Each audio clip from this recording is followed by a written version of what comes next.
El acta de escrutinio que sirvió para darle la constancia a Américo, Américo llegó a las 4 de la tarde o a las 5 y se le dio su constancia cuando todavía no había terminado el cómputo. El cómputo terminó a las 9 de la noche. Una vez que terminó a las 9 de la noche, se debe de entregar el acta de incidencia de toda la revisión de 363 casillas, mismas que tienen problemas, serios problemas para anular la elección. No se entregó, se acordó que al otro día se entregaba el acta, el jueves, ya pasó jueves, ya pasó viernes, y es las fechas que no hemos recibido. Esa acta se fue ayer a las oficinas y ya aparecen cerradas y nuestra fecha perentoria para presentar el acto reclamado es mañana domingo a las 12 de la noche. Si no contamos con elemento de prueba, ¿cómo podemos generar nuestro recurso de impugnación?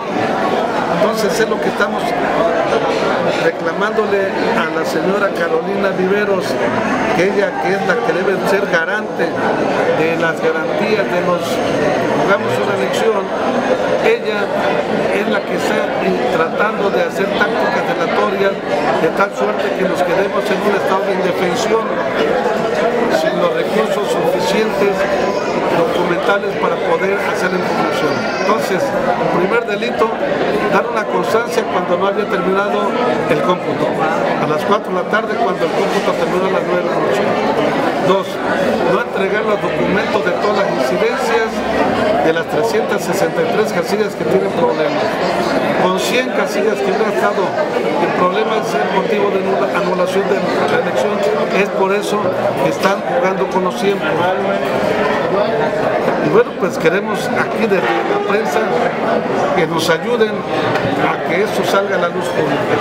Entonces Carolina está impidiendo que ustedes puedan impugnar esta elección. Carolina Viveros está dando instrucciones para que esos documentos no se entreguen. Y si no se entregan, pues nos dejan en una situación de no poder poner la denuncia. 363 casillas tienen problemas. ¿De qué tipo principalmente? Desde que tienen más de votos hasta los que tenían que tener, votos de boletas clonadas, 300 folios que no, boletas que no tienen folio. Entonces son 363 casillas con problemas y esa acta es la que estamos pidiendo de soporte que no nos han dado y ya ni siquiera abrieron hoy las oficinas. O sea, prácticamente tenemos que meter recursos mañana y no contamos con el documento fuente. ¿Lo solicitaron o iban a solicitarlo? Es que se tiene que dar inmediatamente. Termina la sesión y se tiene que entregar inmediatamente. Por los tiempos dijeron que al otro día le entregaban para no haber problema. Eran tantas las incidencias que cargar. Al otro día lo entregamos. Pasó jueves, pasó ayer viernes y no hay nada. A las 9 de la noche se estaba terminando el cómputo y a las 5 ya se le había entregado la carta donde lo acreditaba como alcalde electo. Entonces, desde ahí empiezan los delitos. Y vamos delito tras delito. La verdad que es un chiquero, fue una elección de Estado como lo hemos manejado. No sé qué vaya a pasar, pero esto no puede seguir así.